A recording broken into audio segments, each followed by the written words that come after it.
Welcome to ATR Powerslam, Above the Rings exclusive YouTube show, coming to you to provide all your wrestling results for the week ending on May 6, 2023, with a 15-minute time limit. We are your hosts, the SLB, Scott and Jon the Stat Man. Before we begin, please make sure you subscribe and hit that like button. We are going to kick things off right now with Scott talking about Monday Night Raw. The go-home shows before WWE Backlash, which happened actually on Saturday. We will talk more on that on a different show. But beforehand, Paul Heyman, Seth frickin' Rollins, exchanging some barbs to kick off the show, talking about how Seth wants to be the new World Heavyweight Champion because he's not a part-timer. So obviously Paul Heyman had some issues with that because of his tribal chief, but we're laying some groundwork here, I think, for something possibly in the future, but we'll see.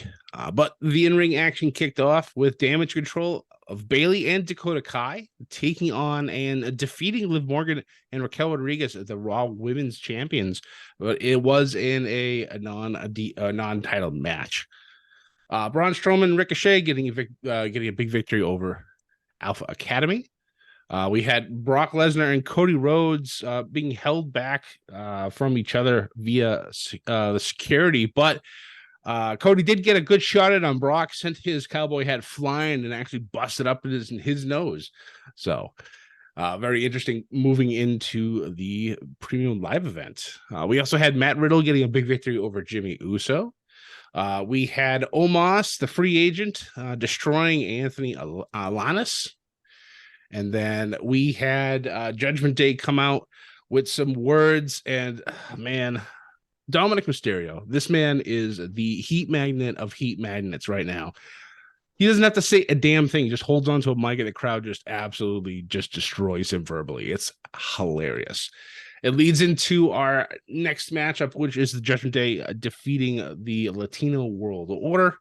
And your main event of the evening was Seth Rollins and Solo Sikoa, ending in a no contest with a brawl. This guy's just beating the hell out of one another. Moving over to NXT. With NXT, we have our first match is Wesley and Drew Gulak for the NXT North American Championship, with Wesley getting the victory. It's nice to see Drew actually wrestling and not just being a manager for Charlie Dempsey. We had JC Jane pick up a victory over Gigi Dolan. That feud is definitely not over between those two. We had Axiom take on and defeat Scripps. This was actually a really good match between these two. Scripps actually getting unmasked at the end of this, and shock of all shocks, it's Reggie. Who would have thunk it? Anyways, moving on. We had JD McDonough in his final match in NXT getting a victory over Dragon Lee, which I did not expect. I figured JD would actually lose on his way out, but no, guess that's not the case. We then had the Battle of the Joes, Joe Gacy and Joe Coffey.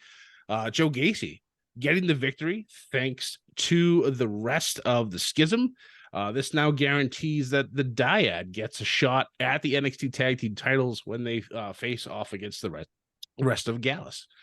After that, we had Dandy Palmer have her in-ring debut, defeating Tatum Paxley.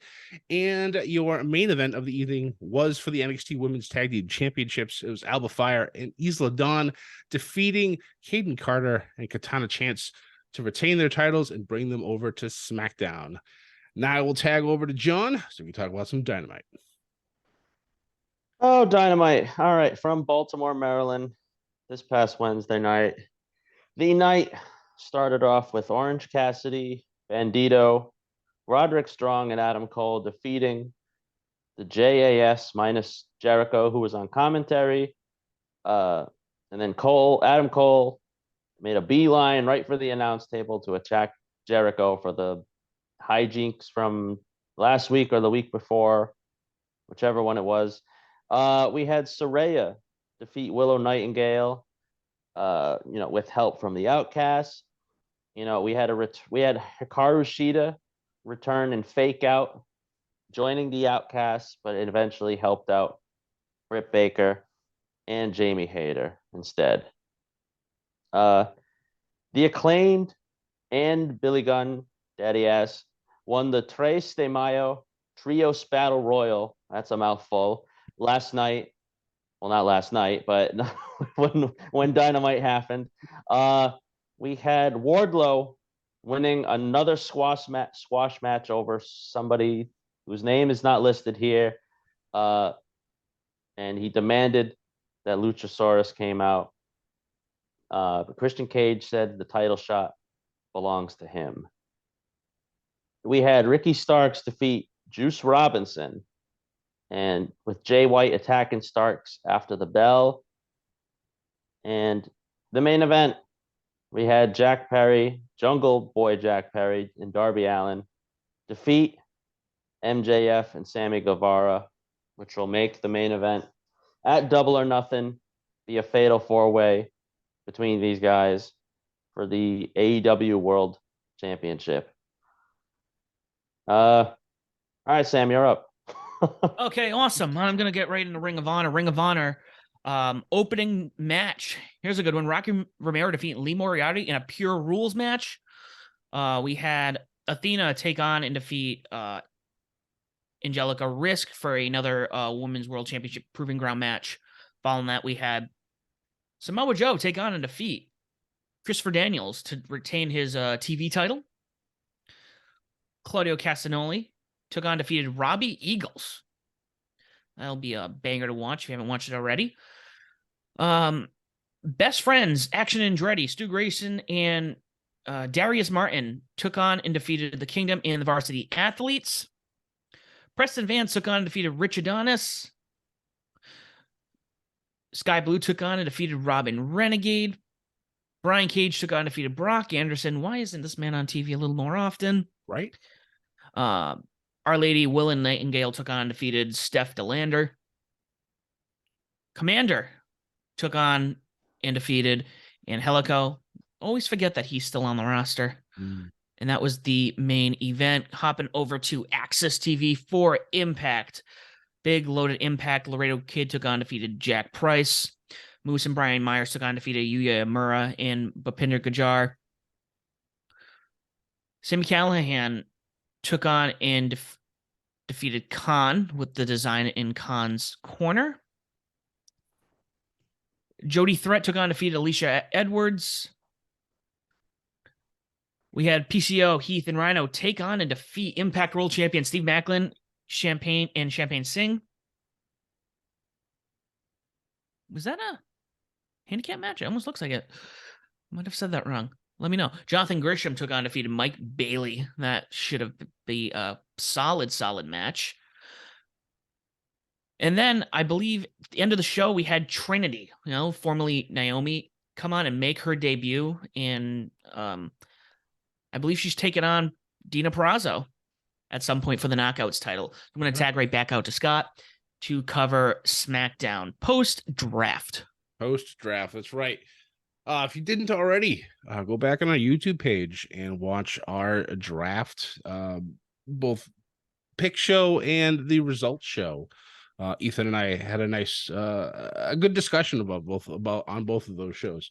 But for SmackDown, live from San Juan, Puerto Rico, once again showing how much I love non-US crowds, or I should say non-US mainland crowds. This place was just absolutely bonkers, and it was outstanding. We had the LWO and Judgment Day just brawling to begin this show again. Whenever Dominic had a microphone, oh holy smokes, this crowd let him have it.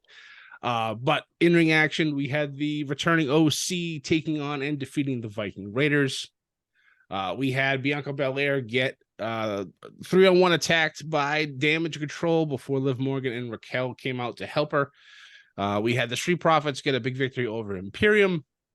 We had Cody Rhodes come out and have a fantastic promo, vowing to get back on the road to finishing his story after he takes on Brock Lesnar.